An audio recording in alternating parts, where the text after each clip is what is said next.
Shalom Bracha, que Akadosh Baruch Hu protège, vous donne la santé, la joie et la prospérité si Dieu veut. Mes amis,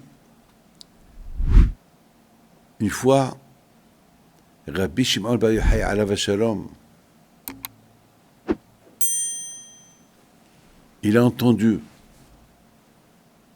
le cheikh, il était assis avec ses copains, Rabbi Yossi et Rabbi Oda, il les a entendus parler sur les Romains. Rabbi Oda, il a fait des éloges. Le beau travail qu'ils ont fait les Romains, ils ont construit des routes, ils ont construit des salles de bain, ils ont construit des marchés, des routes, etc., etc. Rabbi Yossi, il s'est tué.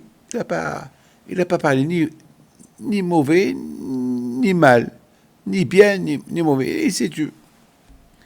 Et Rabbi Shimon Bar Yochai, il dit, mais non, tout ce que les Romains ils ont fait, c'est pour leur bien, pour nous détourner. Et il a commencé à critiquer les Romains. Mes amis, il y avait là-bas un juif, il a entendu cette discussion, il est parti, il a rapporté aux Romains la discussion, comme Rabbi Oda, il a parlé du bien sur les Romains, et Rabbi Shimon Bar Yochai les a critiqués, et Rabbi aussi était neutre, il n'a parlé ni bien ni mauvais.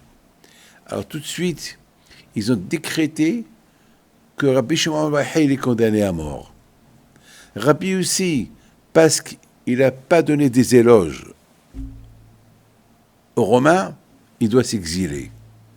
Et Rabbi Oda, qu'il a parlé du bien, alors ils lui ont donné une promotion.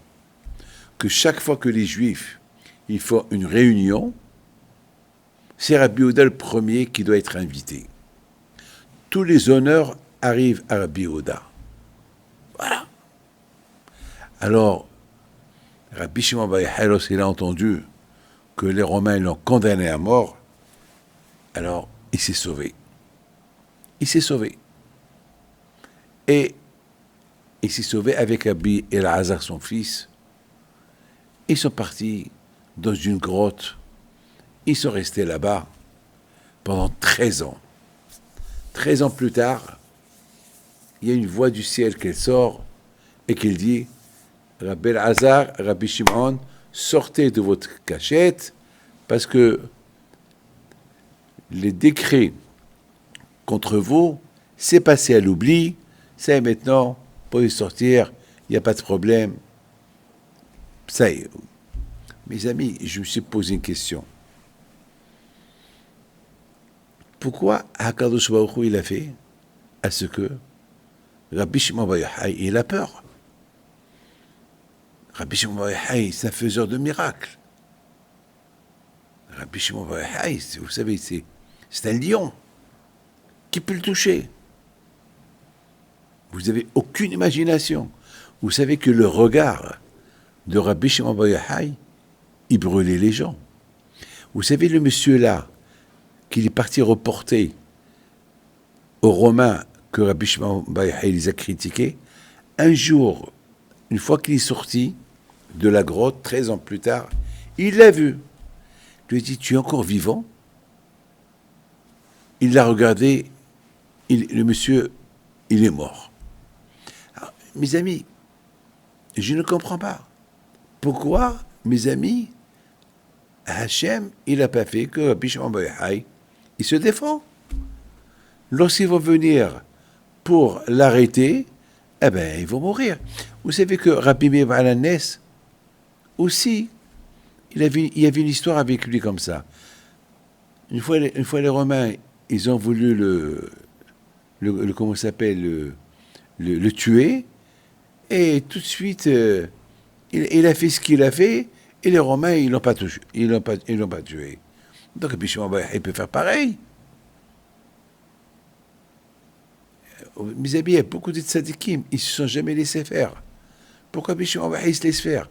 Si vous lisez les miracles qu'il a fait Rabbi Shimon Bar Yochai, vous n'avez aucune idée.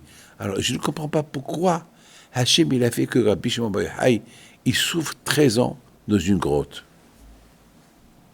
Et en plus, c'est Hachem, c'est une voix du ciel qu'elle a dit, allez, sauvez-vous. Ça veut dire que Bishma Bayhai, s'il est rentré dans la grotte pendant 13 ans, et il y a eu là-bas un miracle, qu'il a mangé, que les carubes et l'eau qui sortit de là-bas, eh ben, il ne serait pas rentré. C'est Hachem qui a voulu qu'il rentre. Pourquoi Hachem? Hachem, quoi il n'y a pas moyen pour ne pas que Bishma Bayhai, il rentre dans la grotte. Mes amis, c'était important pour Hachem que Rabbi Shimon Bar Yochai, il se met à l'écart de tout le monde, qu'il rentre dans une grotte avec son fils Belazar, pour que là-bas, il devient Rabbi Shimon Bar Yochai. L'âme de Rabbi Shimon Bar Yochai, c'était l'âme qui représente toute la Torah orale. Tous les secrets de la Torah ont été donnés à une seule personne, qui s'appelle Rabbi Shimon Bar Yochai. Et Rabbi Shimon Bar Yochai, pour qu'il dévoile ses secrets, il fallait qu'il reste ce laps de temps de 12 ans plus 1 an dans la grotte. Une fois qu'il a découvert tous les secrets de la Torah, là, il avait la permission de quitter la grotte. Alors maintenant, vous allez me poser une question. Alors c'est grâce à ce monsieur qui l'a reporté qu'il est devenu ce qu'il est devenu. Alors pourquoi il a puni? Ben, mes amis, il a puni parce que ce monsieur, il est parti reporter pour recevoir une récompense. Il n'a pas fait... Et en plus, on n'a pas le droit de reporter. Il n'a pas le droit de reporter. C'est vrai. C'est vrai. D'un bien... D'un mal, il est sorti un bien. Mais Papous Ben Yehuda, le mal qu'il a fait, c'est qu'il ne devait pas parler de la Lashon Hara. Hachem, il a des idées comment Bishma Bar Yochai, il peut aller s'évader quelque part et rester là-bas 13 ans. Pas à cause de quelqu'un qui reporte. Le Lashon Hara, c'est pas bien. Que le zéro de Bishma Bar Yochai, il soit avec vous. Amen. Dites Amen.